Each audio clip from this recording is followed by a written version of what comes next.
Right now on Morning News Now, a long road ahead. This morning, we're getting an up-close look at the massive undertaking that's to come to remove the wreckage from the collapsed Francis Scott Key Bridge. Officials bringing in the largest crane on the Eastern Seaboard to help out, all while the city comes together to remember the lives lost and honor those who stepped up to help. Also, the suspect in a stabbing rampage in Illinois that left 4 people dead appeared in court. Among the victims, a 15-year-old girl and a mailman. What we're learning about the moments before the violence unfolded. Plus, Hall of Presidents. President Biden joined by 2 of his Democratic predecessors at a star-studded fundraiser here in New York. The split-screen moment playing out as protesters gathered outside the venue, angry over the president's handling of the war in Gaza. We've got the latest. And saddle up, Beyoncé's back with her highly anticipated country album, and she's not riding alone. We'll tell you the big name stars joining Queen Bee for her latest music.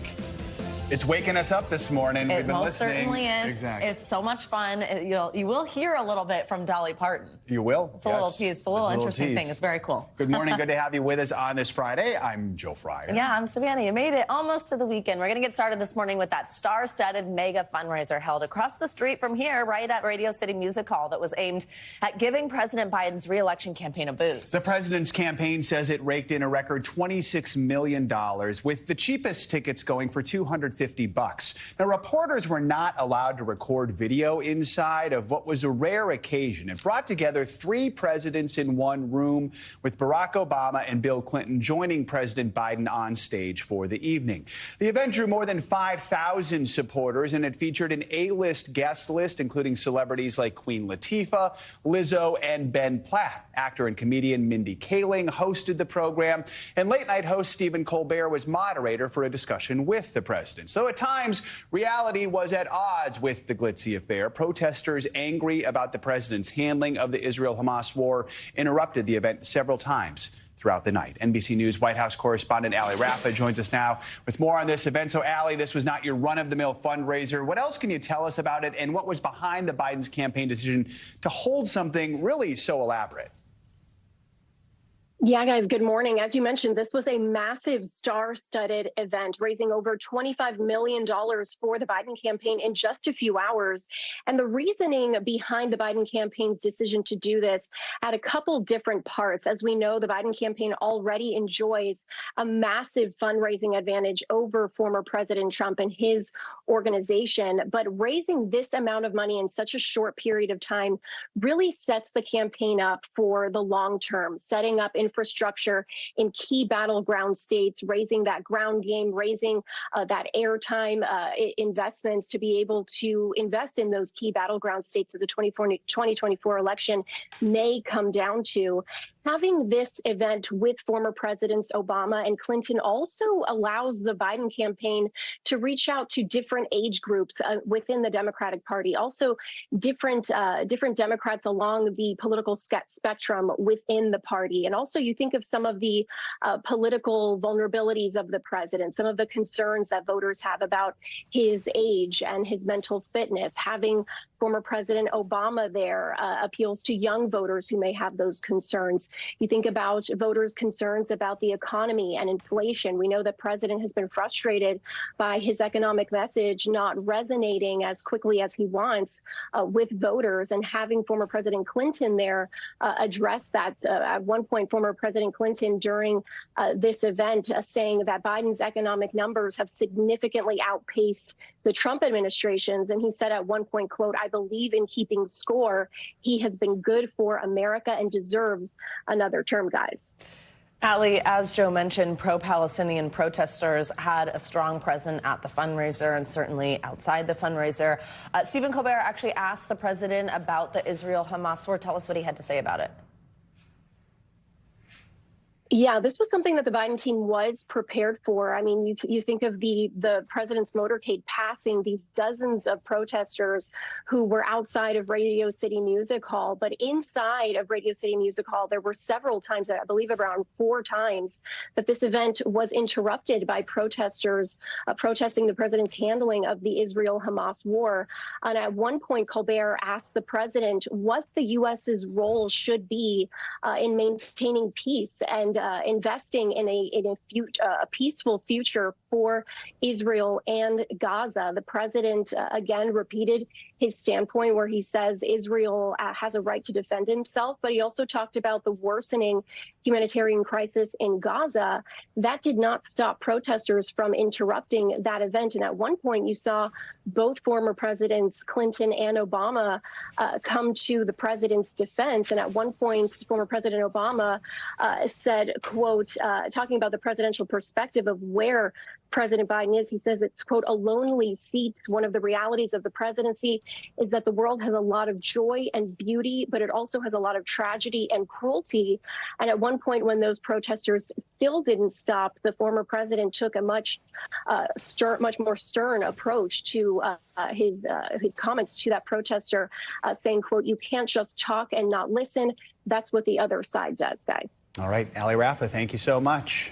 Well, this morning, the wife of one of the construction workers who survived the Francis Scott Key Bridge collapse says it is a miracle he is alive because he doesn't know how to swim.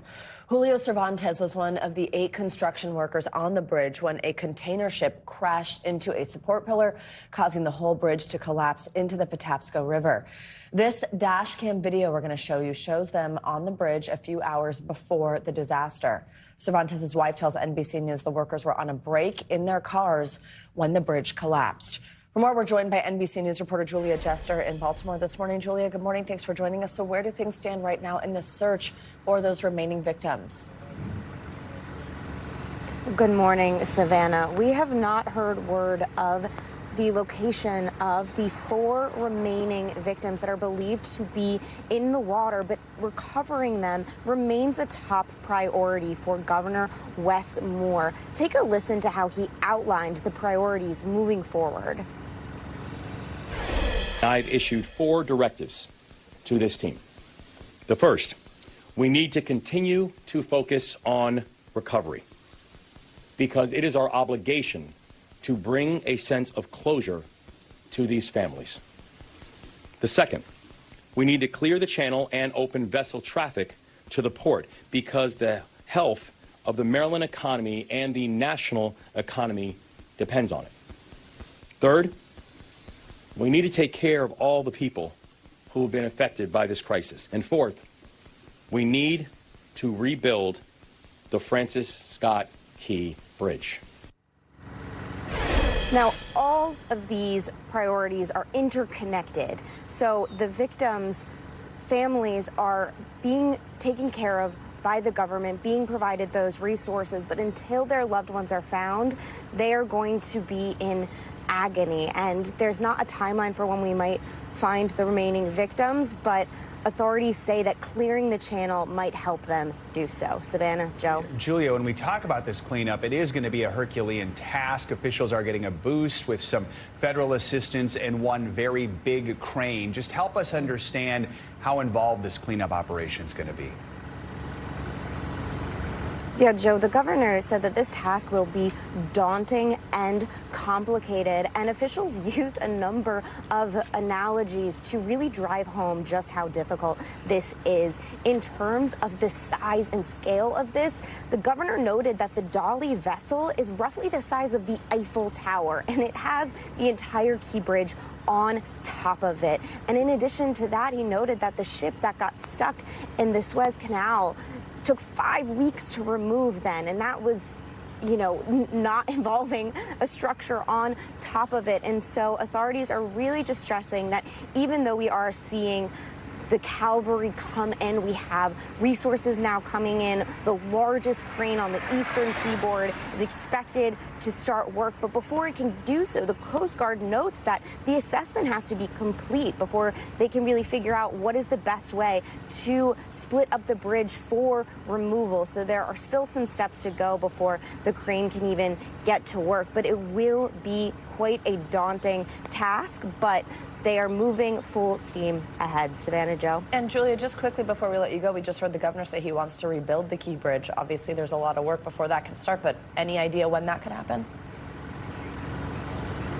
Well, conversations are already happening with federal officials about the bridge's design. And of course, they just announced $60 million in federal funding, which authorities say is a, quote, down payment for hopefully more funds to come. As you know, President Biden vowed to cover the cost of rebuilding the bridge, but it's going to take a lot of time and a lot of coordination. One of Maryland's congressmen said that he hopes to speak with Speaker Johnson today at some point to really drive home the bipartisan importance of securing funds to rebuild this bridge, because as officials have stressed, it's not just about Maryland, it's about the entire nation's economy to get this thoroughfare up and running and get this port back up and running. Savannah, Joe. All right, Julia Jester, thank you so much.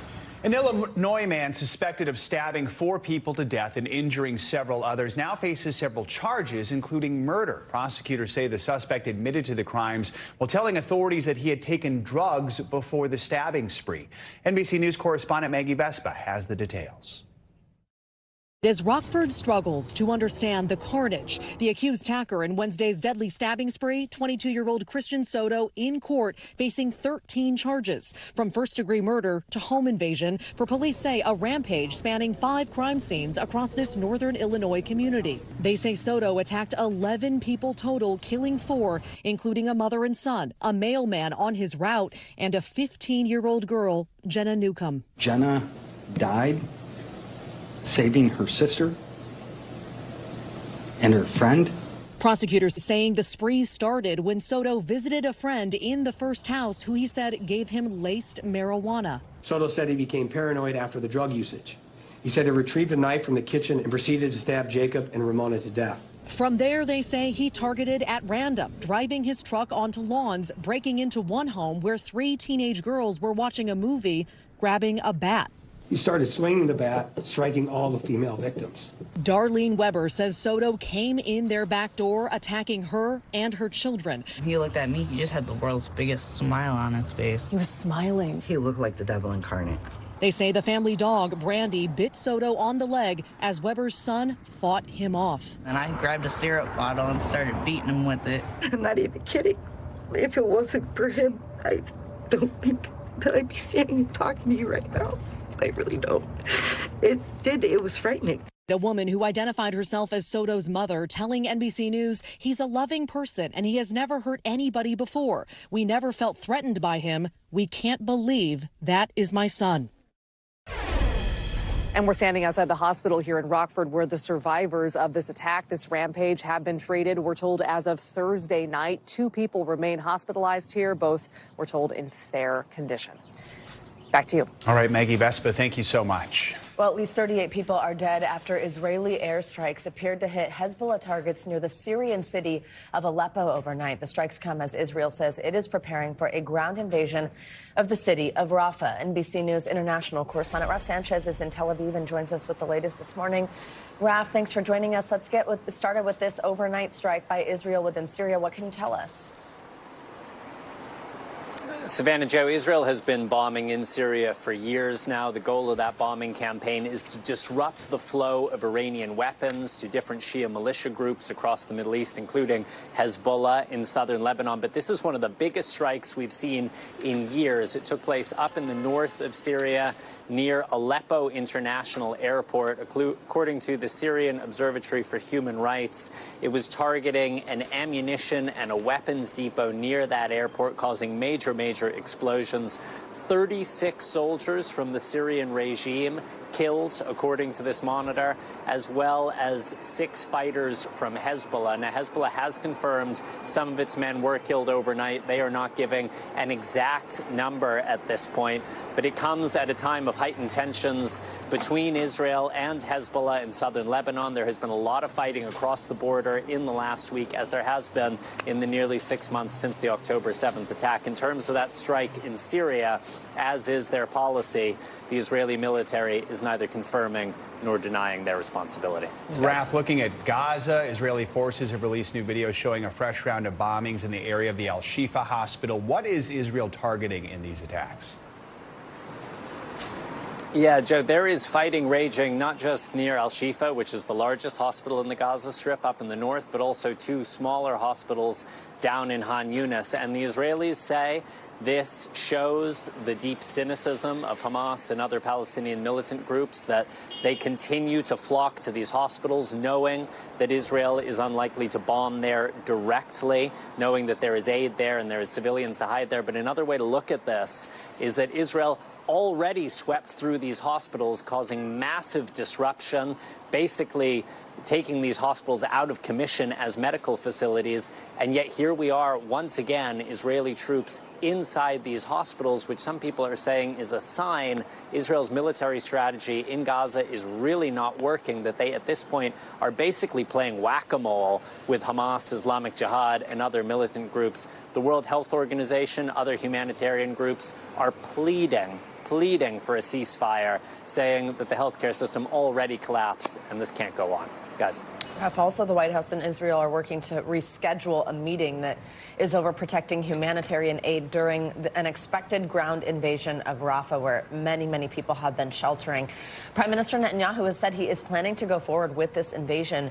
Do we know if that meeting has been scheduled and what they hope to accomplish from a humanitarian perspective as something like that unfolds? So the new timing for that meeting hasn't been publicly announced. We think it's probably going to be next week at the White House. It's likely to be the same Israeli officials who were supposed to go the first time before Prime Minister Netanyahu very publicly called off this trip, following that UN Security Council vote where the U.S. did not use its veto power to stop a resolution calling for an immediate ceasefire. But these are going to be tough conversations, guys, because the U.S. and Israel fundamentally disagree on the path forward in Rafah. Israel says going into that city is the only way to defeat Hamas. The U.S. has been saying pretty consistently now that going into a city where more than 1 million Palestinian civilians are sheltering would be a disaster. Guys. All right, Rob Sanchez, thank you so much. 25 years, that's the prison sentence handed out yesterday in a federal court here in New York City for former crypto king Sam Bankman-Fried. He was sentenced for his role in the multi-billion-dollar cryptocurrency fraud that led to the collapse of the FTX exchange. CNBC technology reporter Kate Rooney has more on his sentencing. Convicted of 7 criminal counts of fraud and conspiracy last November, Sam Bankman-Fried learned his fate, sentenced to 25 years in federal prison. Just a couple of years ago, Bankman-Fried was a young billionaire living in the Bahamas, running crypto exchange FTX, exerting influence in Washington, and courting celebrity endorsements. Then it all came crashing down. It does appear that they are filing Chapter 11. FTX and its sister hedge fund collapsed. Customers left unable to access their funds. Bankman-Fried long maintained he had not done anything wrong. I didn't ever try to commit fraud on anyone. In court, Bankman-Fried was contrite, telling the judge he made selfish decisions, adding, "It haunts me every day. I was the CEO of FTX." He said, "I was responsible." The judge admonishing Bankman-Fried, saying there is a risk that this man will be in position to do something very bad in the future. And adding, in his 30 years, he's never seen a performance like Bankman-Fried's trial testimony, saying when he wasn't outright lying, he was evasive. How are you feeling today? Bankman-Fried's parents solemn outside the courthouse, saying in a statement they are heartbroken and will continue to fight for our son. Bankman-Fried's lawyers say they plan to appeal. It was really difficult. I mean, I couldn't eat, sleep. Sunil Kavori lost $2 million when FTX imploded. He says he's still waiting to get that money back. I think that it goes some way, some closure, but I don't think it fully reflects the financial and the emotional toll on customers. Sam Bankman-Fried's fraud was seen as irreparable damage for the industry, but a year and a half after this FTX drama unfolded, Bitcoin and other cryptocurrencies are now back at all-time highs. All right, our thanks to Kate Rooney for that report. Well, the west is bracing for more storms, and rain also moves away from the northeast just in time for the weekend. NBC meteorologist Violetta Yaz is here with the Morning News Now weather. Violetta, good morning. Good to see you. Good morning. Great to be here, guys. So we had that soaker in New York yesterday. That rain pushing to the north and east, now affecting New England, still getting a good amount of rain there from Nantucket, Cape Cod, all the way up into Maine. So we do still have some flood watches in effect. Boston no longer included, but you can see that rain expected to continue there across much of Maine right through the course of today. So heavy rain and strong winds here across parts of the East Coast. Wet snow is going to develop on the backside of this across parts of Maine. But if we shift to the west, that's where the action is really going to start to get going as we head into this weekend.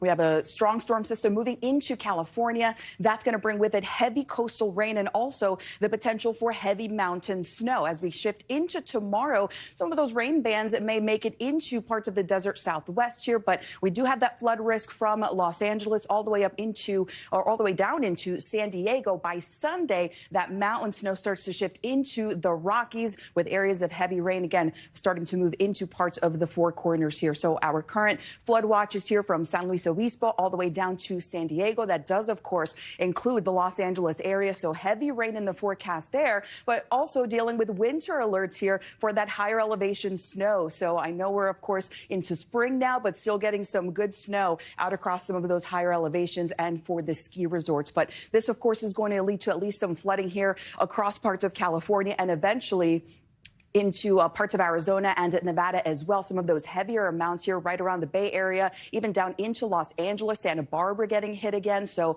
flooding expected to continue through the course of the weekend, at least into Sunday. And of course, that heavy, heavy snow across those higher elevations. And that will eventually be shifting into the Rockies. So again, good news for some of our ski resorts. Quickly, I want to touch on the fire weather threat for today. That's going to be elevated here across parts of West Texas, all the way up into parts of Wyoming and Colorado for low humidity and wind gusts. So quiet weather in the east, a little bit of a split weekend as we quiet things down in the east, but of course going to be very active out west. So we'll need to watch out for some travel delays and things like that as we head into the holiday weekend. Guys, back to you. All right. So much going on. Thank you so much. Appreciate Thank you. it. Great to have you with us. Coming up, call it whale traffic control. We'll take you inside the new program that helps ships keep their distance from the gentle giants of the sea. But first, as millions prepare to celebrate Easter Sunday, Pope Francis has been scaling back his schedule. We're going to have the latest from Rome next.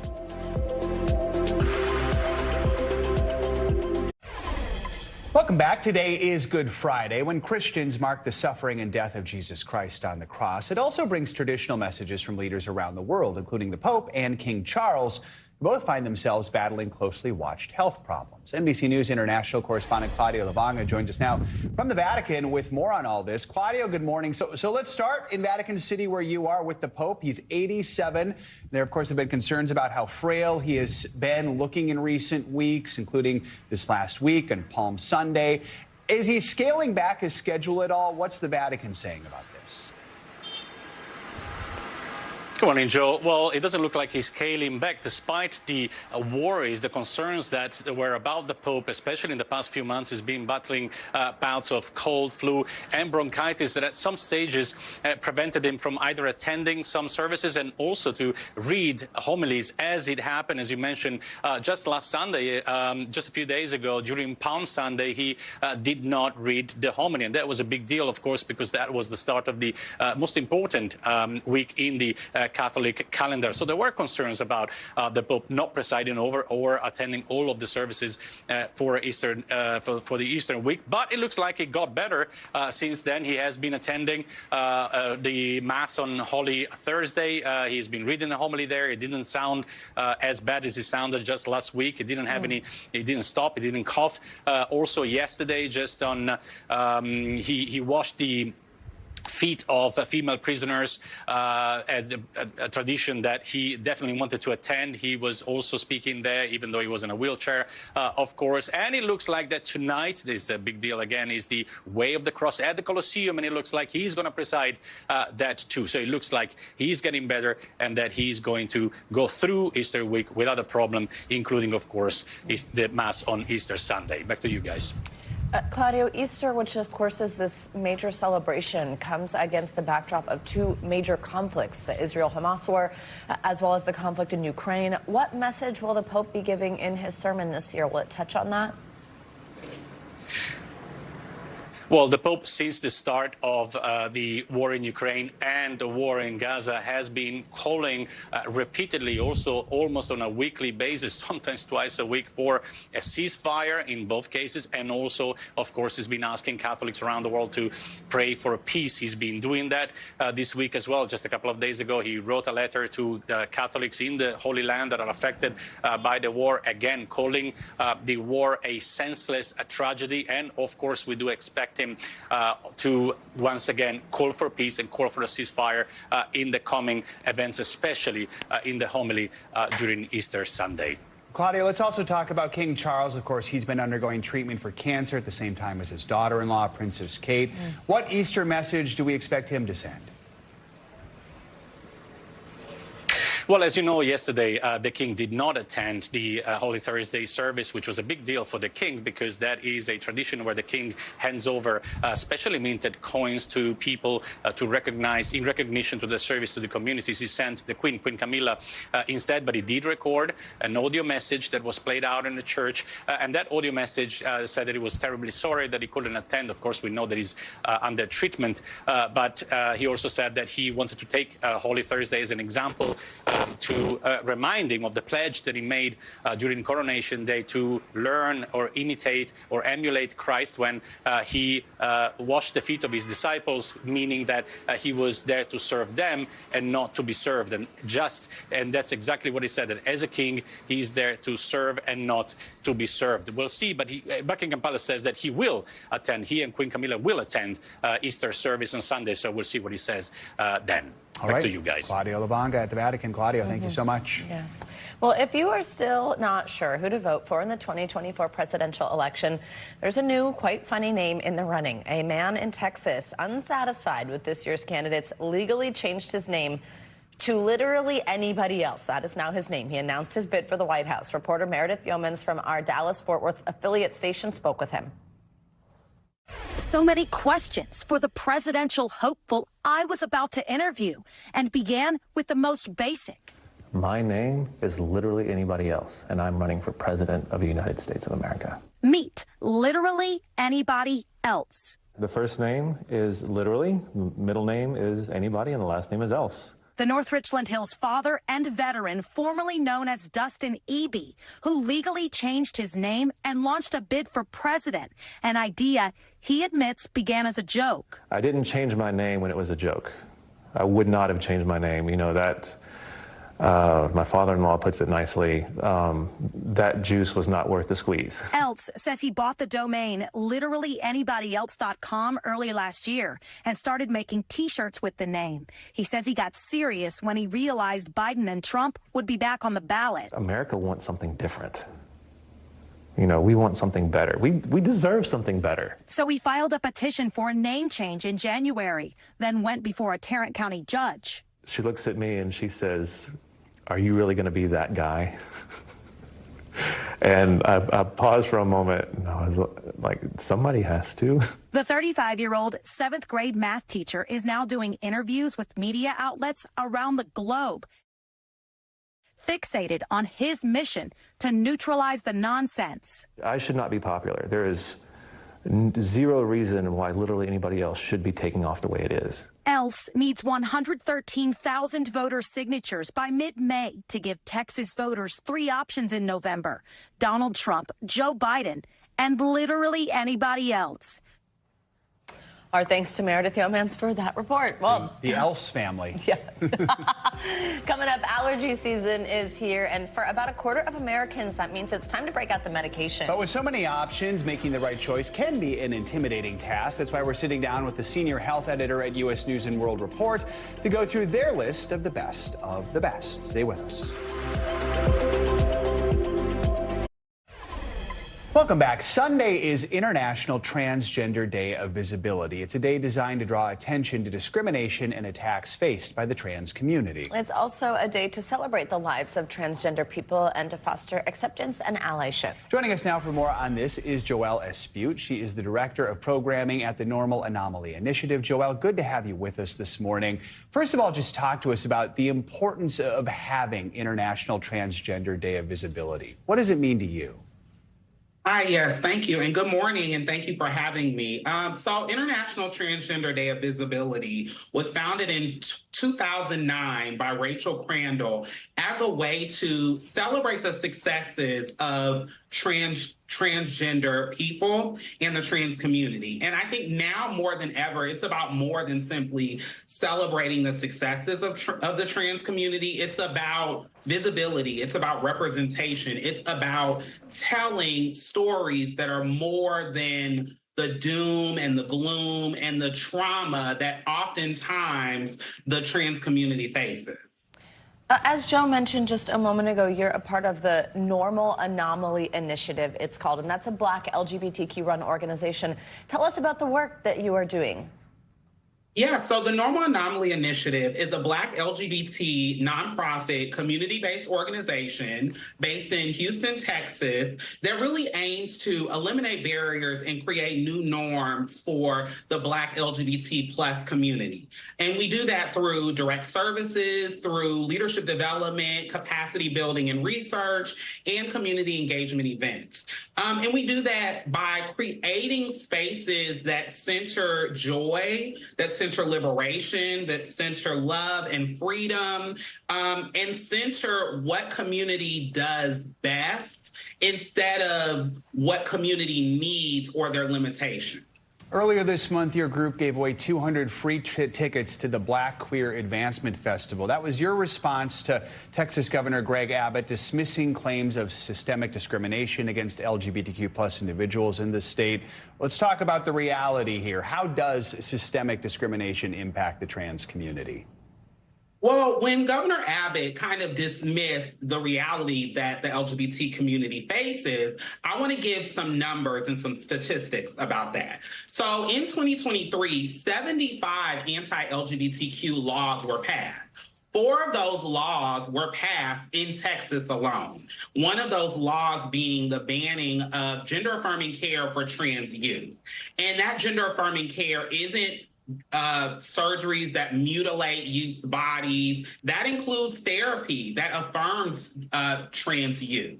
So that is the reality for many LGBTQ plus communities, and that didn't stop in 2023. In this year, they are trying to ban gender-affirming care for trans adults that are on CHIP and Medicaid. So this is a bigger problem than our governor is letting on. And what the Normal Anomaly really wanted to do was to create space that really celebrated and uplifted community in spite of these attacks by our state. And so that's what our Black Queer Advancement Festival was. It was a celebration of Black queer life, of Black queer joy, and creating space for community to come together and celebrate. And those 200 tickets that we gave out to community was our response to Governor Abbott in saying, you know what, we're going to eliminate barriers for access to joy, for access to fun that oftentimes our community faces and, isn't able to access. Joella Spute, thank you so much for your time this morning. We really do appreciate it. Thank you. Thank you. Well, let's switch gears here to talk about medicine, makeup, all that type of stuff that you buy at the drugstore. That's usually this one-stop shop for essentials that we need to get through the day. This morning, we're taking a look at this year's U.S. News and World Report rankings for the best over-the-counter health products. And we've got U.S. News and World Report senior health editor Shanley Chen. She is going to break down this list for us. Good morning. Thanks so much for joining us. Thank you so much for having me. First, just tell us, how do y'all do this? What is the criteria you look at when making this list? Absolutely. So U.S. News, this is the second year we've partnered with the Harris Poll to develop the best OTC medicine and health products list, which ranks more than 900 brands across 132 categories. So think things like cough medicine, cold medicine, antacids, all the way to things like blood pressure monitors, as well as sleep aids. So it really covers the gamut of things that you would be shopping for your daily life. And to do this, we surveyed nearly 500 experts, including pharmacists and dermatologists, who evaluate the safety, efficacy, and quality of each brand within each product. So it is springtime. Each category. Got it. Yes. It is springtime. I feel like I'm already hearing everyone complain about their allergies. Oh, yeah. I'm like holding sneezes in while we're doing the show. Yeah. What did you find out? Yeah, I mean, we are in for a more severe, longer allergy season, so it is very important that we keep those symptoms at bay. So the number one nasal spray, I mean, if we want to go with eye drops first, the number one eye drop is Pataday. And Pataday is it's great for when you want to just drop something in your eyes to help relieve that itchiness that typically comes with allergy season.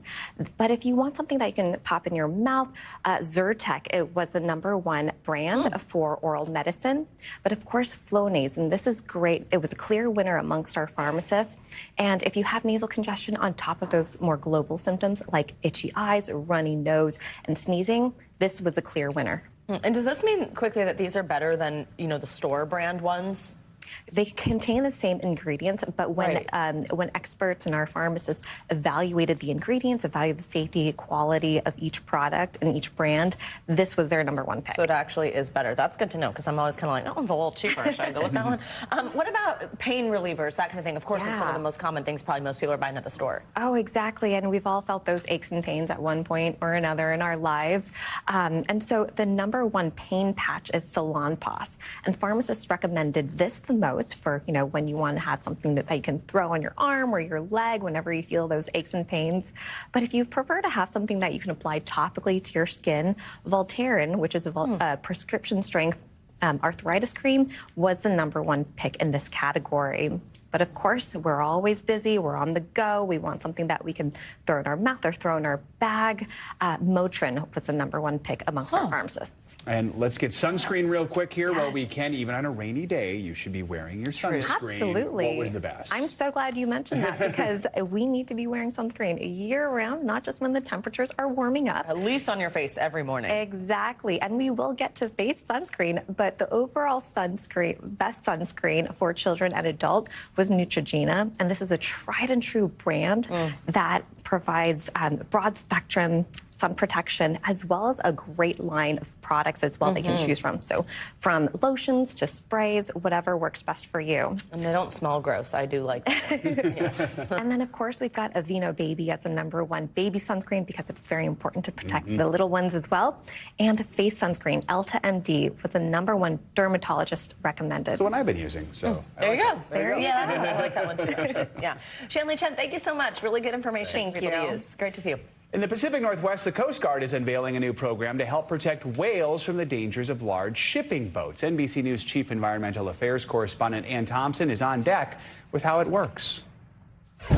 It happens quickly. Whoa. A spout. A dorsal fin, as killer whales, some endangered, surface in the Salish Sea off Seattle. Weighing up to 11 tons, they can be hard to spot. Oh my gosh. Boats are supposed to stay 400 yards away in the miles of channels and straits across the U.S.-Canada border, including Puget Sound. This is very much a working waterway. Last year, some 300,000 commercial vessels traversed these waters where 23 different species of whales, porpoises, and dolphins swim. Sightings of those species, called cetaceans, now tracked in a new program led by the U.S. Coast Guard. And this is the nerve center. This is it. Lieutenant Commander Margaret Woodbridge gives us a rare look inside the cetacean desk. Is it like an air traffic control center, but for boats? In some ways, yes. Instead of radar, this looks like we have another killer whale report here. The Coast Guard relies on sightings. Looks like 1, 2, 3, 4, 5. We're hoping to really tap into all those eyes on the water and get that information into this database and alert system. Container ship MSC Savona. So that we can let that larger shipping traffic know when there are whales nearby. It's all done on apps. Apps even the Coast Guard uses on the cutter Adelie. It was seen today at 10:20. Yeah, about 40 minutes ago. 40 minutes ago, that's where we're headed now. Slowing down those ships is key to the whale's survival, says NOAA's Lynn Berry. Does the geography put them on a potential collision course? There is challenging geography here. We've got many islands, we've got small channels, pinch points where whales and ships want to share these waters. A plight similar to the North Atlantic right whales on the East Coast we told you about last year. Is that a calf? Yes, it is. That calf is one of 5 right whales reported dead this year. 2 from vessel strikes, 1 caught in fishing gear. Now this early warning system on the Pacific, there was killer whales sighted off their port bow, may chart a new course to help protect those top predators on both coasts. Ann Thompson, NBC News, Seattle. Coming up, a very special moment here at NBC News Now. We're going to be paying tribute to a legend. That's right. Harry Smith, a legend, a friend, somebody that we were lucky to learn from and have with us. We're going to talk to him coming up next.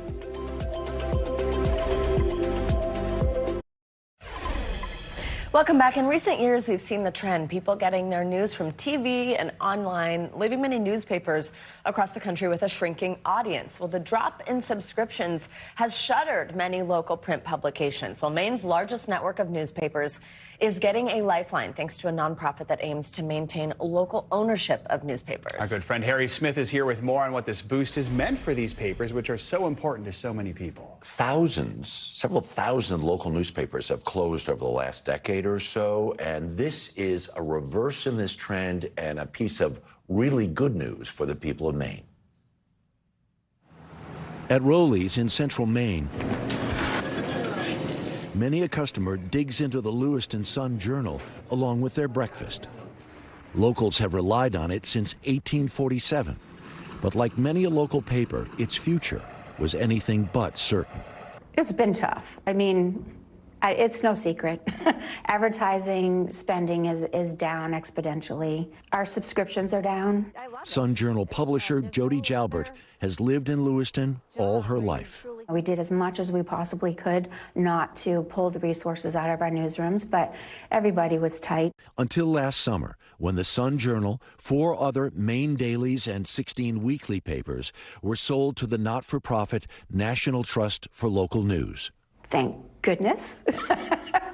No, it was huge relief. Huge relief. The newsroom was ecstatic. They were so thankful. Marla Hoffman runs our night desk. She's Executive editor Judy Meyer introduced us around a newsroom full of experienced journalists who knew exactly what needed to be done last October when a gunman opened fire in a bowling alley and a bar here. Almost everybody in this newsroom is bowled at that bowling alley. We've been to Schmenge's. We know where it is. We know the people who were involved. And I think we approached it as, this is not a crime story. This is a crime against our community. A story the Sun-Journal continues to work on 5 months later, long after the rest of us have left town. As a local daily, though, high school sports drive interest, as does restaurant news. And we still run birth notices in our papers. Who does that anymore? Not everyone loves the paper, though. Some elected officials, community leaders. We're like pests, says Meyer. There's a lot of mischief that can go on in the dark. And that happens when you don't have local journalists keeping track of what's going on. Mainers have relied on the Sun-Journal for more than 175 years. Thanks to the trust, they still can. And be assured, delivery person Beth Combs will see that you get your copy, even at your back door. What a story.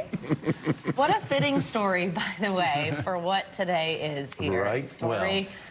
Saving journalism as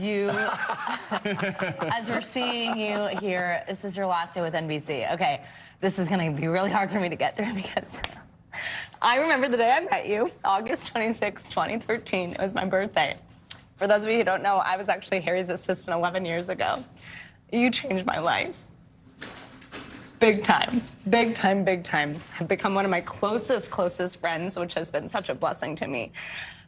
What of these, I know you were here a little bit before that when we started a show called Rock Center at NBC, but what's your time here been like for you as you look back and reflect on it? I have nothing but gratitude. Just enormous, enormous gratitude. I've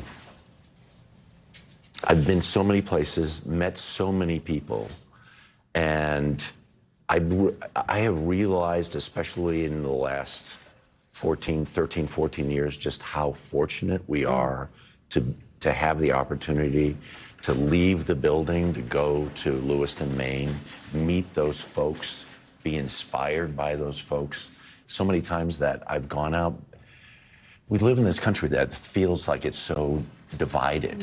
And what I find every time I go out the door is that it feels like there's more that unites us than divides us. You see a story like that and you say, you know, maybe we're going to be okay. Maybe we're going to be okay. So that's what I found. That's what I'm so grateful for. And I leave here with a sense of fullness and just tons of gratitude. I'm going to go to my alma mater, Central College in Pella, Iowa, and I'm going to teach a course on curiosity. Which is like the thing that drives you, right? And should drive most journalists, but I think oftentimes maybe our business gets a little insular and looks inside. You are always looking out. You can't know enough about any of these things that we try to cover on a daily basis. And we used to have a writing class here at NBC, and I've told many a kid, your curiosity has to be your most important. That's your biggest engine inside.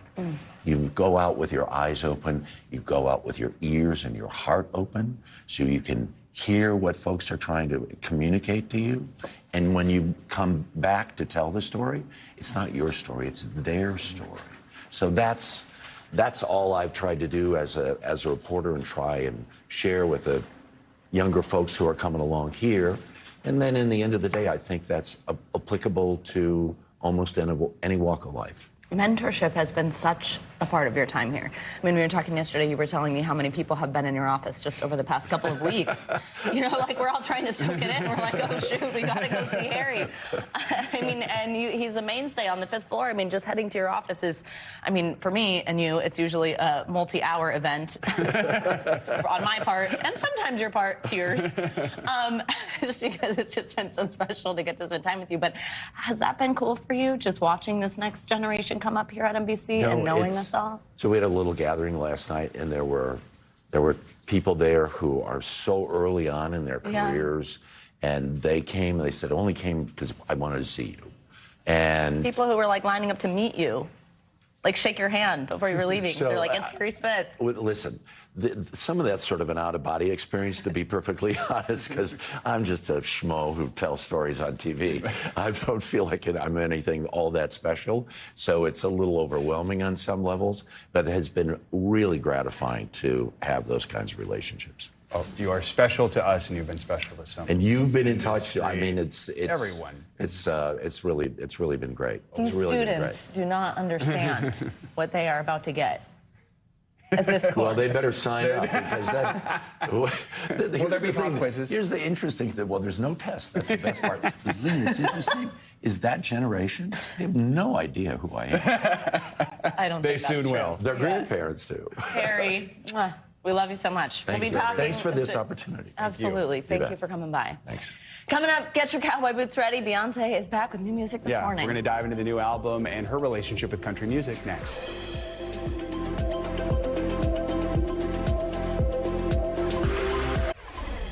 All right, last thing of this hour, it is the day the Beehive has been waiting for. Beyonce has officially dropped her long-awaited new album, Cowboy Carter. It's the second release of a 3-act project that began back in 2022 with the iconic Renaissance album. Beyonce has already become the first black woman with a #1 single on the Hot Country Songs chart, thanks to the first hit on the album, This Ain't Texas. Let's bring in Marcus Dowling for more on this. He's a Nashville country music reporter for the Tennessean. Marcus, good morning. So we were all expecting something drastically different, right, from the Renaissance album. That was kind of the idea here. Critics are praising this album already. It's only been out for a few hours. I'm assuming you've been listening. So what are your early impressions? I'd say that it's another tour de force. She's a 32-time Grammy Award-winning artist, so her relationship to creative freedom is obvious. She has unlimited resources, so if you want to make a country album, and you want to do it correctly, then why would you not put Dolly Parton and Willie Nelson on your country album, and also have half of the artists in Nashville who are making an impact since 2020 on the record as well? I mean, it just all makes sense. It's a logical, beautiful understanding of the modern nature of country music. You know, and we hear Dolly Parton, you know, we knew there'd be Jolene. What we didn't really realize that, whereas the original Jolene was sort of more of a pleading with Jolene, this is more of a warning. Yeah. that so Beyonce's putting out there, isn't it? Of course. I'd say that the fascinating thing about the Jolene anthem that Beyonce covered is that every emotion has two sides. So you can imagine in 1974 when Dolly Parton wrote Jolene, the song that you heard was the other side of how she emotionally felt about the woman with flaming locks of auburn hair. Beyonce gave you the other side of that conversation. Absolutely. Marcus, you also wrote a piece about Black female artists, specifically reshaping country music. What kind of influence have Black women had on country in the past that you should remind us about, and how difficult, is it? How amazing is it that she has this #1 song? I'll say that every 20 years since, the inception of country music as a commercial genre in the 1930s, there's a upswell that occurs for African-American female artists in the genre. And they don't achieve a great deal of success on country radio or by traditional sales measures. So Beyoncé, in the span of releasing Texas Hold'em and 16 Carriages to this album, has achieved both a #1 country sales song, plus also having radio success that should likely increase with the full release of the record. Unprecedented on both accounts. Everyone's talking about Jolene Willie Nelson. Is there a hidden gem in here that you've heard that you really love that we got to point folks to? Yeah. Gosh, I'd say that there are 2 songs that are worth noting in that regard. Foremost one is Ya Ya, which I feel does a great job of talking a great deal about the history of African American entertainment. The little known story of the Chitlin Circuit is dived into brilliantly on that record. As well, there's a song called Spaghetti with 2 I's and 2 T's. And it involves an artist by the name of Shabuzi, who is originally a native of Northern Virginia. He's a Nigerian American, and he is making waves nationwide currently. He spent some time in Music City, but he's also been in Los Angeles, New York. And on that record also is Linda Martell, who in 1969 achieved top 20 acclaim in country music on the radio side, but also was the first African-American female artist to perform in the Grand Ole Opry. Wow. And she's on that record too. So it's wholly reclamational and fully representative of the entire history of country music. And talk about some serious collaborations. Marcus Dowling, very exciting. Thanks so much for listening and breaking it down for us. We appreciate it.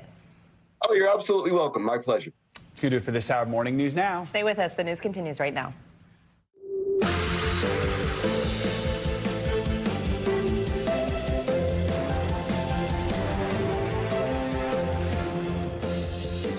Good morning. Guess what? It's Friday. That's some good news. I'm Savannah Sellers. I'm Joe Fryer. Right now on Morning News Now, days after that terrifying bridge collapse in Baltimore, officials now focused on cleaning up. The daunting task of fully clearing what's left of the Francis Scott Key Bridge as the city remembers those lost in the tragedy.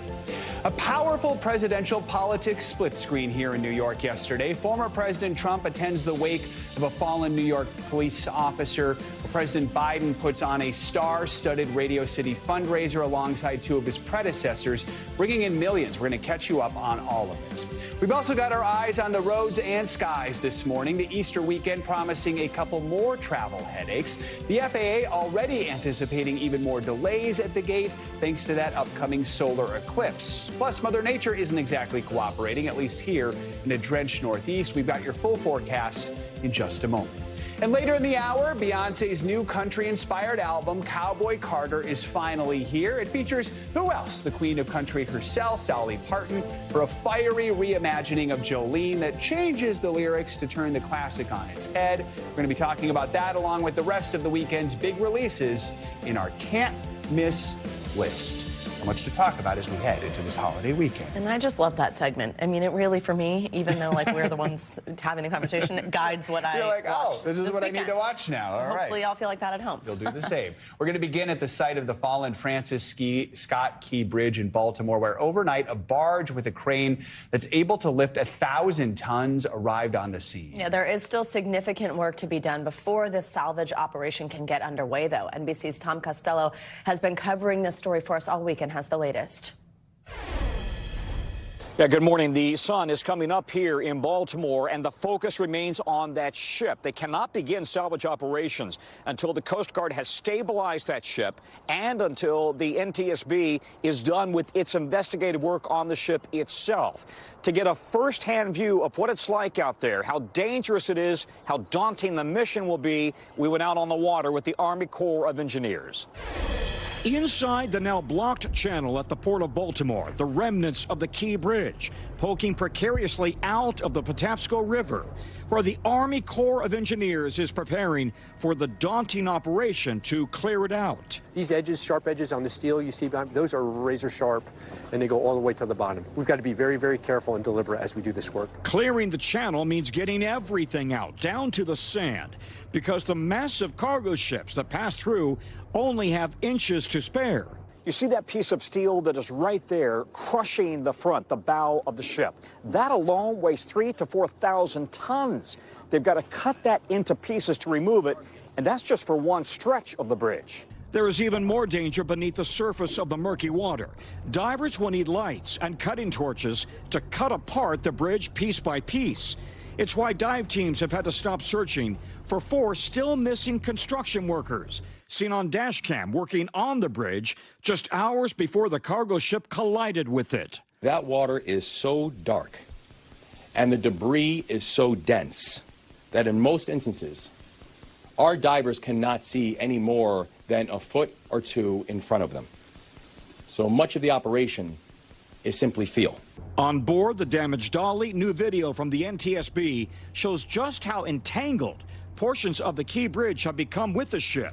Investigators back on board Thursday to interview crew members, including 2 local pilots who remain on board with 21 others. They're also examining equipment and the damaged containers, some of which are leaking hazardous materials inside the boat and into the river. This work is very unforgiving, and the planning has to be done in extreme detail, and that's the work that's going on today. Potentially very dangerous. Incredibly dangerous. Yeah, to underscore how dangerous it is, that twisted metal, that twisted bridge underneath the water, it is razor sharp, and it could potentially pose a lethal threat to any of the divers who are working underwater. They will need, as we said, cutting torches to cut up pieces of the bridge. That's their priority, and in the meantime, the priority is to ensure that anything that's on the water, anything that leaked out of those containers is not a threat to the environment. Back to you. All right, Tom, thank you so much. A busy travel season for spring break is only going to get busier with the FAA warning of upcoming delays all across the country. Yeah, this year, big crowds are expected to grow even after this holiday weekend, as many travelers are making plans to catch that total solar eclipse that's coming up, the path of totality that's going to be on April 8th. NBC News correspondent Aaron McLaughlin is at LaGuardia Airport in New York with more on what to expect. So, Aaron, what can you tell us? What's the latest?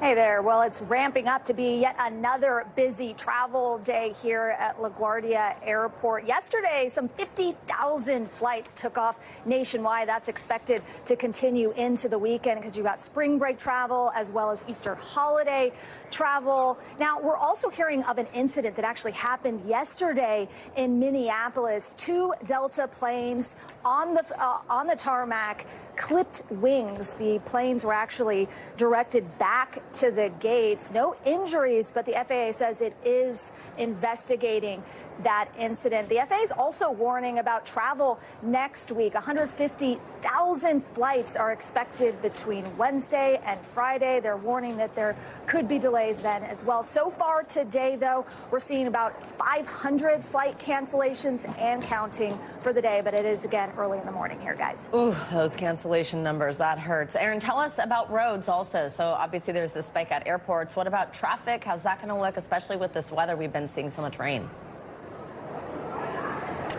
Yeah, well, we're seeing potential disruptions on both coasts. In the Northeast, you have that rain. We've had days of rain here in the Northeast. New England hit particularly hard. There are millions right now under flood watch there. And then out west, another storm is expected to hit over the weekend, bringing travel disruptions as well as flight delays. Also for folks filling up their tanks, it is worth noting that gas prices have been inching upwards. $3.53. That is the national average price for a gallon of gas. Is actually 10 cents higher than the same point last year. And I was speaking to someone from AAA, and they were saying that that is because of fears over the Ukraine-Russia war led to an early surge in gas prices in spring, but they expect that to be okay going forward. All right, Aaron McLaughlin with a young spring break traveler their little suitcase, ready to go over your shoulder there. All right, Erin. Very excited. Thank you so much. Appreciate it.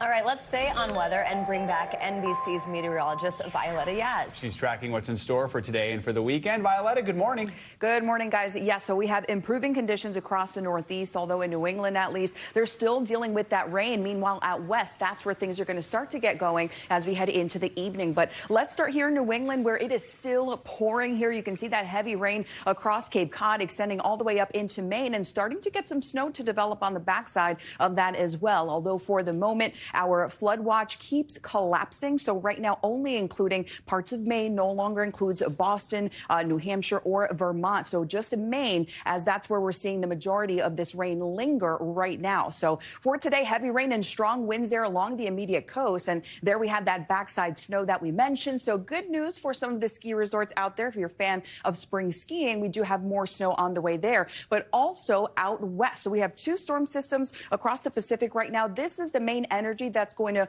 really deteriorate conditions across California beginning today, but really as we head into the weekend. So for today, it starts to move in, and we'll see that heavy rain develop for coastal areas along with some mountain snow. Now for tomorrow, some of those rain bands are going to continue to advance inland. The storm itself is going to be diving south, but some of that rain is going to be making it into the interior southwest as well. So the main flood risk is going to be from around Los Angeles down into San Diego. By Sunday, that mountain snow starts to develop out across the Rockies, and we'll see areas of rain move into parts of Utah and Arizona as well. So again, our flood watch is in effect here across parts of California, from San Luis Obispo all the way down into San Diego. So we'll need to watch for flooding there. But of course, that higher elevation snow is really going to pile up as well. So we have winter storm warnings here all across the Sierra Nevada. Rainfall total forecast, you can see those heavier amounts here from right around the Bay Area down through Santa Barbara and Los Angeles. Local amounts of perhaps 3 inches, if not more in some spots. And we'll see some of that advance into the southwest as well. Snowfall amounts, you can see those very heavy amounts down through the Sierra Nevada, with some of this eventually making it into parts of Colorado as well. Guys, sending it back over to you. All right, Violetta, thank you so much.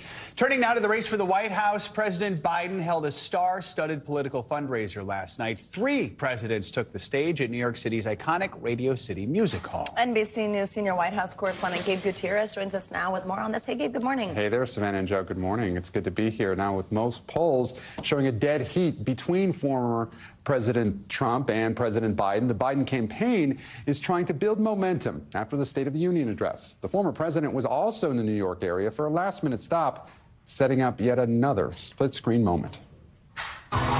Overnight, a trio of presidents inside Radio City Music Hall. Presidents Biden, Obama, and Clinton presenting a united front as the race for the White House against another former president, Donald Trump, kicks into high gear. The star-studded fundraiser featuring late-night host Stephen Colbert. Can voters trust a presidential candidate who has not won a single Trump International Golf Club trophy? I told him once before you get sworn in, I said, I'll give you 3 strokes if you carry your own bag. We got 3 presidents in the building tonight. The event also included performances by Lizzo, Queen Latifah, and Ben Platt. The Biden campaign, which did not allow reporters to record video inside the event, says it raised more than $25 million, a record haul. Actress and comedian Mindy Kaling joked about the high price tag to get in. It is such an honor to be in this room with so many rich people. Earlier in the day, former President Obama arrived with his one-time vice president on Air Force One. NBC gained access to the live stream early, where the 3 presidents sat down for a pre-taped campaign interview. And we're just getting started. So let's keep going. Let's win this November. Inside Radio City, the fundraiser interrupted a few times by pro-Palestinian protesters. While outside the iconic venue, demonstrators blasted President Biden's handling of the Israel-Hamas war. Did you vote for him in 2020? I did, and I will not vote for him this time. Also in the New York area, former President Trump attended the wake of NYPD officer Jonathan Diller, who was shot and killed this week during a traffic stop, meeting with his wife and 1-year-old son. But we have to get back to law and order. We have to do a lot of things differently because this is not working. Back to the fundraiser last night, one of the moments that stood out was former President Obama scolding pro-Palestinian protesters and strongly defending President Biden. He told one of the hecklers, "You can't just talk and not listen." That's certainly one of the issues that the Democratic Party is having to address as this campaign ramps up, guys. All right, Gabe, thanks so much. Good to see you here in New York. So good to have you in studio. Great to be here. This morning, we are getting new details following those stunning raids by federal agents of Sean Diddy Combs' homes. An alleged associate of Combs has been arrested, and the rap mogul's lawyer is accusing federal agents of a, quote, excessive show of force and hostility. Our senior national correspondent, Stephanie Gosk, is joining us now with the latest. Steph, good morning. Guys, good morning. Federal agents raided Diddy's homes in L.A. and Miami on Monday. The music and fashion mogul has not been charged with any crimes, but a source familiar with the matter tells NBC News the investigation began before this year, and multiple witnesses have been interviewed in both California and New York. And one of his associates, as you mentioned, was arrested, facing drug charges in Florida. Drawers upended, wires left dangling from walls, and cushions pulled off of furniture throughout the house. This video, obtained by TMZ, allegedly shows the inside of Sean Diddy Combs' L.A. home after federal agents raided the property this week. A source familiar with the investigation telling NBC News investigators are looking into allegations of statutory rape against Combs. According to three sources familiar with the matter, authorities found firearms in both his L.A. home and his property in Miami. In a statement, his attorney called the searches a witch hunt, adding that there was a gross overuse of military-level force. The music mogul has not been charged with a crime. But a law enforcement source familiar with the matter tells NBC News Combs' associate, 25-year-old Brendan Paul, was arrested at Opa-locka Airport in Miami on Monday, the same day the properties were searched, and charged with drug possession, including cocaine. Paul's attorney telling NBC News all issues will be dealt with in court. In a lawsuit, music producer Rodney Lil Rod Jones alleges Paul, quote, works as Mr. Combs' mule and acquires and distributes Mr. Combs' drugs and guns. Combs' attorney calling the accusations meritless. 54-year-old Combs is a longtime, well-connected presence in the music and fashion industries. This week, video of some of his past appearances going viral, including a clip of him with then 15-year-old Justin Bieber. He's having 48 hours with Diddy. Where we hanging out and what we doing, we can't really disclose. Let's just go get some girls. Let's go get some girls. A man after my heart, that's what I'm talking about. In a 2016 interview with Howard Stern, R&B star Usher described the lifestyle he saw in the year he spent living with Combs in the 90s as a 15-year-old. It was pretty wild. You're a dad now. Would you ever send your kid to Puffy camp? Hell no. NBC News reached out to Usher and Justin Bieber overnight for further comment, but we have not heard back. According to sources, Combs was scheduled to depart for a trip to the Bahamas, but was in the Miami area when authorities executed the searches. It's not clear, guys, whether he made that trip. Right. There is likely more to come on this story. Absolutely. We know you'll be on it. Stephanie, thank you so much. We've got much more to come this Friday morning on Morning News Now. Later in the hour, a different kind of dream vacation that has travelers catching Z's rather than catching rays. But first, it's been 1 year since the Wall Street Journal's Evan Gershkovich was detained in Russia. We're going to look at what lies ahead for the journalist next.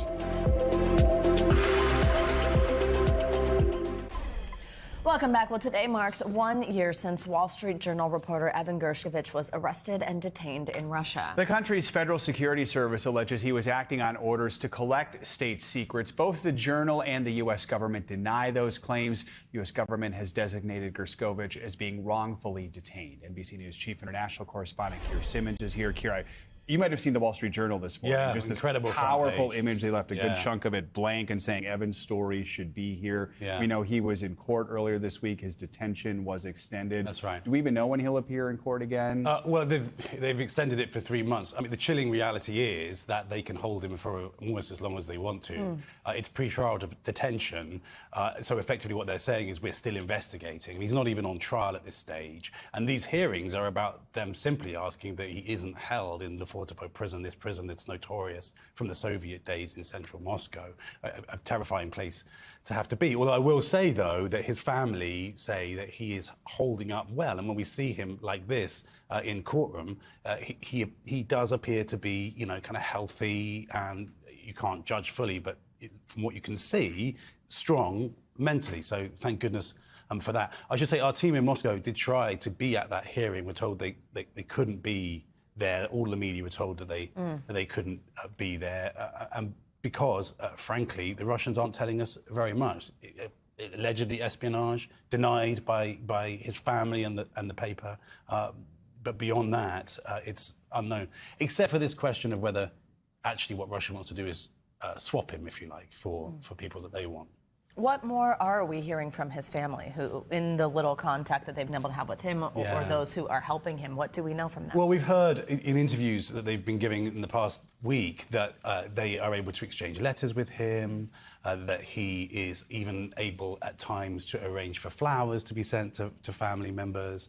So they are clearly doing their very best to support him, even from a distance. I mean, it's unimaginable, right? Just having to go through that. The US ambassador is able to see him at times, but again, it's really impossible to imagine, because it's an incredibly cold thing to not even allow him out of prison while he waits for a trial that could happen at any time and may not happen for a long time. You mentioned the possibility of a swap. Have Russian officials given any indication that that's what they're interested in, or that's what they want? They've signaled it. Signaled it pretty clearly, honestly. We should just mention, it's not just Evan, it's also Paul Whelan, Elsa Kolmasheva from Radio Free Europe, Kesnia Karolina from California. I mean, there are a number of Americans now. Almost one person wrote as if the Russians are collecting Americans. What they want to do is swap what it appears pretty clearly the Russians want to do is swap one or all of these people for a FSB security service officer who's being held in Germany on a life sentence for murder. The Kremlin is under the impression that America can just tell Germany, release him. It tells you something about their worldview. It's obviously going to be a lot of diplomacy in that. Yeah, absolutely. Keir Simmons, thank you very much. Important to keep talking about this when you're in, and it's great to have you in studio with us. You bet. Coming up, we are watching your health on this Friday morning. Yeah, after the break, we'll bring you a pretty concerning new study on the link between drinking alcohol and heart disease for women. Stay with us. That's up next.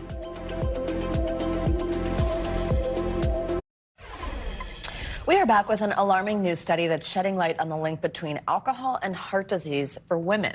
A research by Kaiser Permanente, Northern California, found women who drink more than one drink a day are up to 50% more likely to develop heart disease. The CDC says heart disease is the #1 killer of American women. NBC News medical fellow Dr. Akshay Syal joins us now for more. Doctor, always great to have us. So the study found women who binge drink specifically are at the highest risk for heart disease. How serious is binge drinking among women? How is that even really defined? How many drinks is that? What should people know? Well, so what do you guys think? If I were to ask you how much is binge drinking for both men and women, what would you say if you had to guess? I mean, my younger self would have said, like, you know, some high number like 5, but I feel like I would guess it's 5. It is. Okay. It's 5 for men. Okay. 5 for men, 4 for women is how they typically define binge drinking. And this study was a little bit lower, at once. 4 and 3. Like at once. In a night. Yeah. Okay. Yeah. So even if you don't drink during the week and you have 5 on the weekend, that's a binge drinking, right? So in this study, you know, what they found was that binge drinking with women and men really is associated with higher risks of heart disease. And we have a graph here from the CDC sort of showing what rates and what age groups are highest risk of binge drinking. And what we find here is that, you know, it's really the 18 to 44. It's the highest 25% in the 25 to 34. But guys, when we talk about which group is rising the most, it's really women. It's well-educated, high socioeconomic status women who are turning to alcohol more. It's really a problem of excess. And what, you know, we've talked about in the past holiday heart syndrome, right? Like around the holidays, people tend to drink more. It tends to affect their heart, but we're learning more and more that alcohol is a toxin to the heart. 2 questions come to mind here. First of all, why are we seeing more women drinking more? And then also, why are women seem to be more affected than men when it comes to heart issues? So we did a lot of reporting on this when we saw, you know, during the pandemic, a lot of women were drinking. They saw a high risk of liver disease. And we were asking people, why women in particular? Why are they seeing the greatest rise? And I think, guys, a lot of it comes down to our culture, right? Like oftentimes you turn on the television and you see women, you know, the hosts are having alcohol as early as in the morning. And we see that, you know, shirts of wine is cheaper than therapy, or mommy wine time. This sort of, it's become more socially acceptable, right, for women to drink. And we're seeing here now in the study, 51% higher risk with high alcohol consumption. Guys, that number rises to 68% higher risk of heart disease if you are a woman who binge drinks. I mean, I just think, this feels kind of like one of those things where your doctor asks you how much you drink and you don't want to tell the truth. Right, but right. I am just going to say, and I think viewers at home probably feel like, yeah, out for somebody's birthday or celebrating something. 4 drinks over the course of a night. You have a cocktail at home, you get drinks, you go to dinner, have a couple glasses of wine. How concerning is that, if you're doing that every once in a while? Or what is the line to draw? So you want to find that balance, right, between those important life events and between your health. And what I tell people is, we're learning more and more. In Canada is actually really progressive on this. They've limited alcohol to 2 drinks a week. Here in the U.S., we say men can have 2 a day. And, the guys who run our government are actually hinting we're probably going to be heading towards Canada because we're learning that no amount of alcohol really is safe. You can see here it's linked to certain forms of cancer, weak immune system, mental health problems, and, of course, heart disease like we're talking about. So, guys, what I would say is, try to limit the daily drinking. We certainly want you to celebrate those important life events, and we know that it can make them more fun. But you don't want to end up in a situation where every night you're turning to alcohol to cope, and that's really when we see the problem. Absolutely. Really important information. I think a lot of people aren't aware of some of those numbers. It's tough to guess. Dr. Akshay Sahil, thank you very much. Anytime. Now to a new craze that is waking up the travel industry. Yeah, this is called sleep tourism. It involves people booking vacations and getaways, really all just for a chance to get some rest. NBC News Now anchor, our friend Gotti Schwartz, is up early in Los Angeles to tell us what you should know about this trend that is putting people to sleep, but I guess that's what they're hoping for. Hi, Gotti. Good morning. Hey, good morning, guys. Yeah, we've all come back from a trip so exhausted you need a vacation from the vacation, right? Well, now some hotels across the country are working on the return of rest and relaxation. Move over, Magic Kingdom, and bye-bye beaches. For more and more travelers, there's a new kind of dream vacation. I turned my regular hotel room into a sleep tourism destination. Dubbed sleep tourism, the idea has people booking trips just to get a good night's rest. You just take vacation time to sleep. I just think I need this. It's all part of a booming travel trend. This year, a Hilton survey found rest and relaxation is the #1 reason people want to get away in 2024, something a lot of hotels aren't sleeping on. Here in the heart of downtown LA, Hotel Figueroa has a suite set up just for sleep seekers, and Connie Wang is going to help us check it out. Yeah, welcome, Gotti. Right. Thanks for coming in today. Thank you so much. Inside this special rest and recovery suite, it already smells sleepy. Every detail is designed to get you drowsy. From tech that will make your muscles melt, that's the stuff, to a red light mask, an infrared mat that promises rejuvenation. Are the dark circles gone? And even an AI-enabled alarm clock that can read you a customized bedtime story. Evening Prairie Wisdom. What are you hoping that a sleep tourist takes away from a stay here? Ultimately, we want to make sure that people are able to rejuvenate themselves and turn that rise and grind into a rise and shine. They're not alone. Analysts expect the sleep tourism market to expand by $400 billion in the next 4 years as hotels across the country install smart beds to improve comfort, provide personalized pillows, and offer restful wellness retreats. Being in so many different places all the time, I just wanted to figure out a way also to prioritize rest no matter where I was. Ronnie Mae just enjoyed an Arizona getaway with one goal in mind: to get in bed. Was the rest you got on your sleep vacation worth the trip? Honestly, when I embarked on this journey, I was expecting it not to be, and I really was surprised that I truly got some of the best sleep I had ever had. Still, catching Z's can be costly. Many sleep-centric suites going for more than $1,000 a night. Where's this beautiful pillow?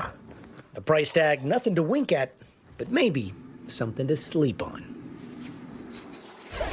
And of course, you can always opt for a sleep staycation. That way you just pay for one night, maybe down the street from your house, as opposed to paying for that plane ticket all the way to Arizona. But if you want to save a little bit more, experts are saying check in on a Sunday.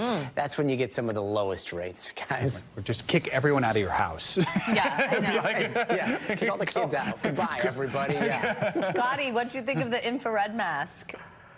Okay, I did not think I was gonna like that as much as I did. It's crazy. Do you know what this is like? Yeah, I have one at home. I use it all the time, and I love it.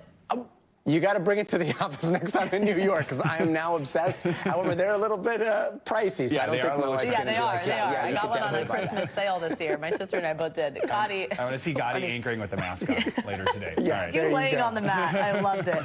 And thank you for the sleep puns. Very good. Sure. Bye, Gotti. Thanks. All right, well, residents in Cape Coral, Florida, found a more than 8-foot-long alligator in a storm drain in a home's front yard. Here's NBC News reporter Samantha Romero from our affiliate station in Fort Myers with a look at how wildlife workers managed to get it out.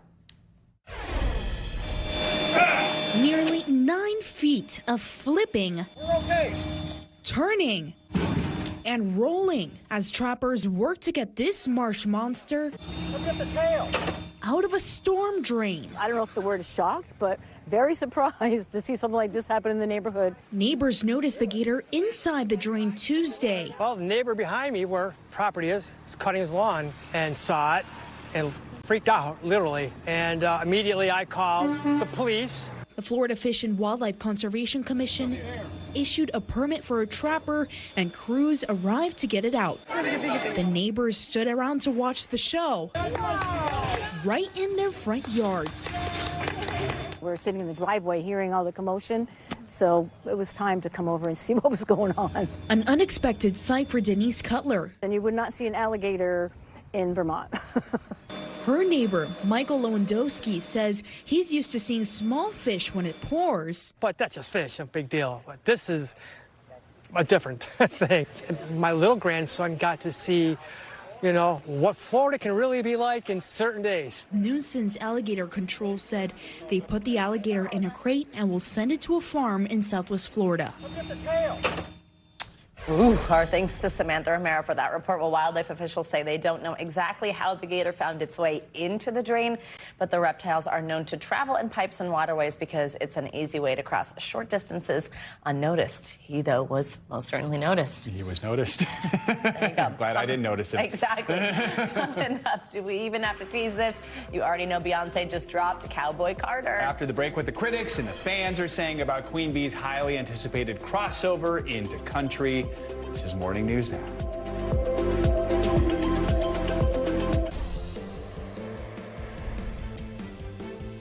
We are back now with the story of a woman determined to not only explore the world, but make history in the process. NBC News correspondent Priya Sridhar spoke to Lexi Alford about her journey across 6 continents using an electric car. From Australia to Zimbabwe, Vietnam to Argentina, Lexi Alford has seen it all and even broken a few world records along the way. For me, breaking world records is always about challenging myself and seeing what's possible. When she was just 21 years old, she stamped her passport into the history books, becoming the youngest person to visit every country. This was a dream of mine for so many years. I got to travel a lot with my family as a kid and fell in love with it. I started backpacking when I turned 18, and a crazy 3.5 years later, I ended up breaking that world record and celebrating it in New York City. Now at 25, Lexi has been running down a new dream, circumnavigating the globe in a Ford electric vehicle. When it comes to electric vehicle travel, there's so much speculation on what it's like around the world, if it's a viable solution or alternative to normal cars. And I wanted to see what was out there, and I definitely found out. Here's a look at Lexi's most recent globetrotting journey by the numbers. 200 days, 27 countries, 6 continents, and more than 18,000 miles. Follow me here to watch a new world record be set in real time. Lexi documenting her journey and its challenges on social media as Lexi Limitless. I want to show you how I charge my electric vehicle in the middle of nowhere. From troubles finding places to charge in Zimbabwe. There was literally zero infrastructure for electric vehicles, which meant I had to get a bit more creative. I started doing domestic charging, which is basically using normal household outlets to charge my car. I have to drive in like 5 hours. To sickness in India that threatened to derail the whole trip. I'm so sick. This can't be happening again. It's almost like a domino effect when something like that happens, because I have to pick up the pace at some points. Lexi determined to finish, that moment unfolding earlier this week in southern France. Woo! We did it! She says what kept her going was the support she got from young women all around the world. I get messages that have said that, seeing, a person that looks like them going out into the world and being brave and making the most out of every experience has inspired them to, take on other challenges and get out of their comfort zones in their own lives. And that's really, at the end of the day, what it's all about. Priya Sridhar, NBC News. The voices of some of the most popular names in music are now being used on AI-generated tracks, and listeners can't really notice the difference. But Google is hoping to turn the tables, so to speak. CNBC's Julia Borston has the details.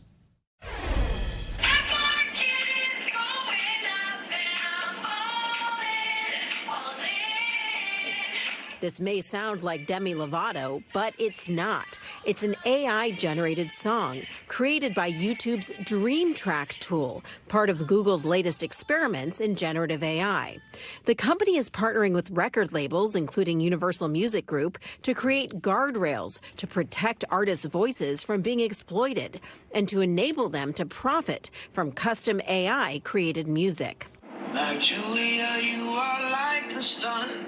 Dream Track, which is being tested as an integration into YouTube's TikTok rival, YouTube Shorts, allows creators to make AI-generated songs with the voices of famous artists. 9 big-name artists are participating and being paid for their participation by YouTube, from John Legend to Demi Lovato and T-Pain. Drinking tequila, hanging with my friends. Yeah, AI is crazy, bro. I got 1,000 people watching me. Bro, I ain't made a song like this in years. We were the first TV journalists to demo the new tool alongside Melanie Wilking, a YouTube creator who's part of the initial test. And we asked Dream Track to create us a song about the stock market.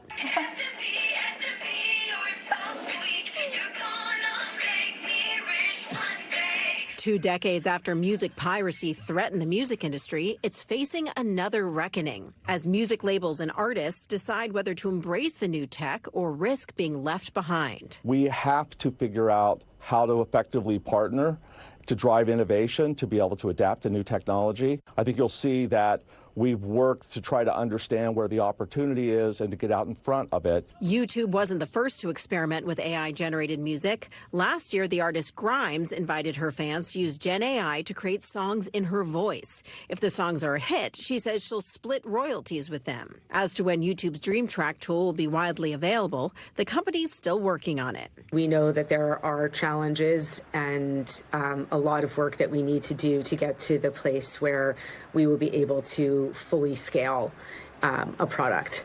In other words, it might take some time before you have the ability to make your own song. In the meantime, 100 of YouTube's creators and their millions of fans are getting a window into what the future of custom AI music will look like. Our thanks to Julia Borston for that report. Well, this morning, members of the Beehive are rejoicing after Beyoncé's highly anticipated album, Cowboy Carter, dropped overnight. And based on fan reaction so far, it most certainly did not disappoint. Of course not. Emily Aketa is here with more on the release and the reaction. Emily, good morning. Good morning, guys. I had to dust off my cowboy hat for this one. I'll be wearing it for the foreseeable future after streaming this album all morning long. It has some huge country firepower on it, including legends Willie Nelson and Dolly Parton. Beyoncé said she poured her heart and soul into the album, which is very apparent on our first few listens. This ain't Texas. This morning, the Beehive is pulling on their glittery boots to celebrate Beyoncé's highly anticipated 8th studio album, Cowboy Carter. Fans already loving the innovative record. This is such a beautiful album. With some of country music's biggest names joining the track list, like pioneer Linda Martell, Willie Nelson, and the queen of country, Dolly Parton. Hey, Miss Honeybee, it's Dolly P. Who introduces Beyoncé's own interpretation of Dolly's iconic hit, Jolene. Jolene, Jolene, Jolene, Jolene. One of a few new twists on old favorites. She's picking up good vibrations. Beyoncé also collaborating with Miley Cyrus on 2 Most Wanted. I'll be your shotgun rider till the day I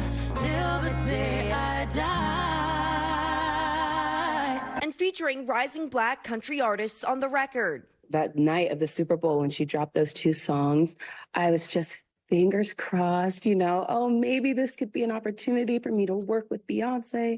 I'm at the mini mart. Tanner Adele's dream becoming reality. She's featured on Beyonce's cover of the Beatles' Blackbird. I'm just blessed in this moment that she saw me. Ahead of Friday's release, Beyonce told fans she's reclaiming a genre of music she's historically felt unwelcome in.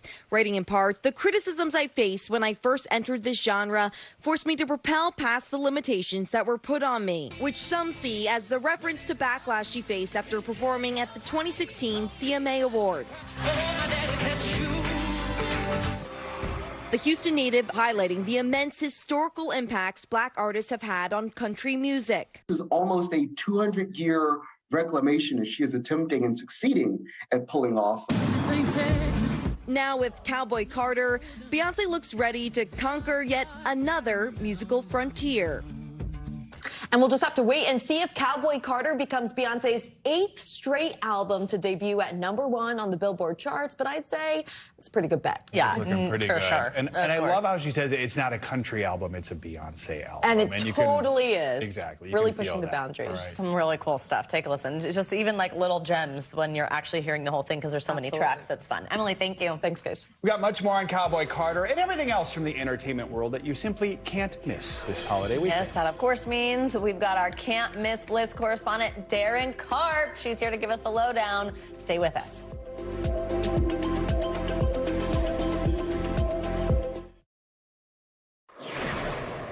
Welcome back. Netflix has dropped the trailer for the latest project from comedy legend Jerry Seinfeld. It tells the origin story of a certain breakfast item. Take a look.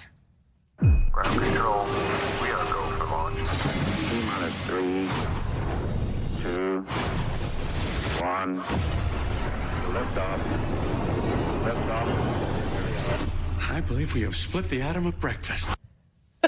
The movie's called Unfrosted, and it describes the creation of Kellogg's Pop-Tarts. It's been a long time in the planning for Seinfeld, whose love of breakfast food is well known. He first mentioned the idea of a Pop-Tart movie on The Late Show all the way back in 2010, tweeting about it 8 years later. Unfrosted is his feature directorial debut. Also stars, as you can see, Melissa McCarthy, Amy Schumer, and Hugh Grant. It drops on Netflix May 3rd. I've always wanted to know how that happened. Lift off. Start. So funny. Pop-Tart. You're like our next All guest right. would also enjoy this. If you don't want to wait until May to pop something on the TV, we have your weekly can't miss list right now. That's right. This, of course, is the shows, the movies, the music coming out this weekend that you don't want to miss out on. Joining us now on set is Can't Miss with What You Can't Miss, Bravo personality and host of Shaken and Disturbed, Darren Karp. Good to have you with us. The resident Pop-Tart is here. Pop-Tart Yes, okay. That's what you had for breakfast this morning, right? Yes. All right, let's start with vastly different from Pop-Tarts would be the Godzilla King Kong movie. I've never watched This is for you, one Joe. of these. All my recommendations are for Joe Fryer today. Sorry, Samantha, that you're out of this one this morning. Please. This is no Trolls movie, okay? But this is actually well done CGI. Okay, this is Godzilla x Kong, the new Empire. So essentially, it's just a monster film that's kind of a sequel to the original Godzilla versus Kong. They team up trying to fight this enemy from within. It kind of dives further into these characters. Obviously, the CGI, everything going on, it's not real people. This is all the magic of television, but it's really well done. I mean, I think it's fun if you're into monster films, which I tend to not be. I'm not so much into fantasy. Don't lie, Joe. Don't lie. I know, but it's getting decent reviews if you like the original. You're a big monster movie guy. Joe, go right now. I can't judge until I see it. It looks very loud. I feel like there's That's your takeaway? Okay. Godzilla's just ruining a city. What are the noisy for What are the subtitles for? Just roar. Yes. But you can choose your language, you know? So you yes. All right. That's exactly right. Already off the rails. I knew this was going to be a fun Pop-Tart morning. Stop calling yourself the Pop-Tart. You can't do this. Liam Neeson, tell us about his new movie. Okay, I loved him in Taken. This is kind of a different version of that, but Ireland is really having its moment right now. In the land of saints and sinners, this actually premiered in Venice back in September. It's hovering around an 80% on a Rotten Tomatoes, so people are feeling good about it. Was left with warm reception. This is set in 1970. 70s Ireland, and essentially he's kind of living this reclusive life, excuse me. He doesn't want to go back to his past. No one knows who he is until this gang of terrorists led by Kerry Condon, who we all know from Banshees of Inisherin, as well as other things.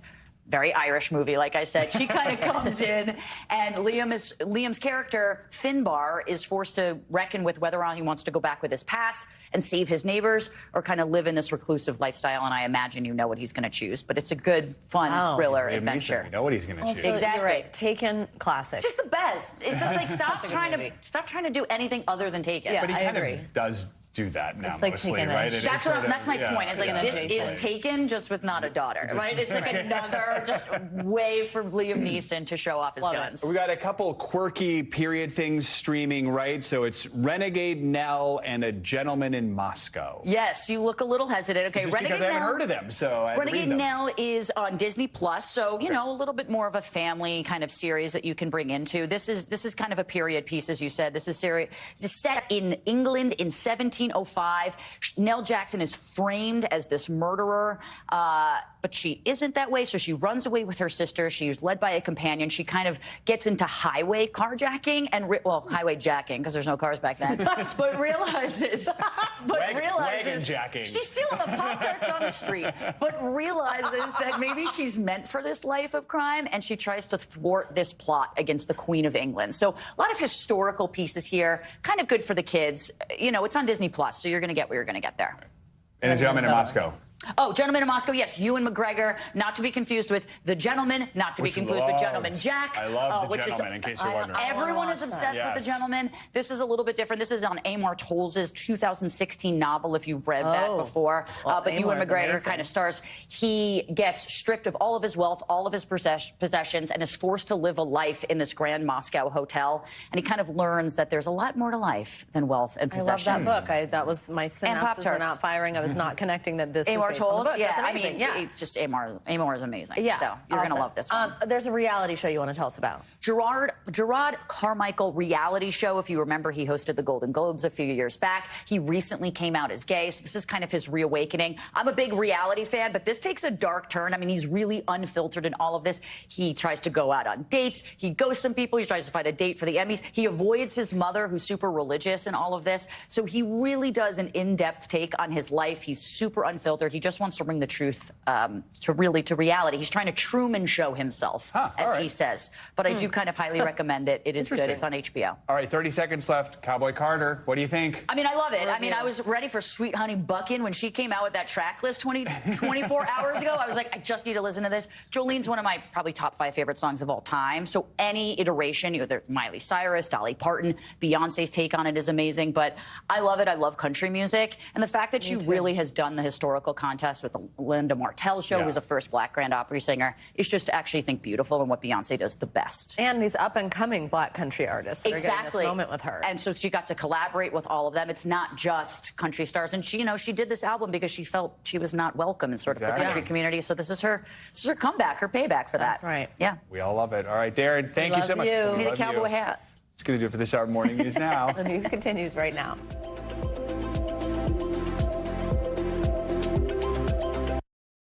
Thanks for watching. Stay updated about breaking news and top stories on the NBC News app or follow us on social media.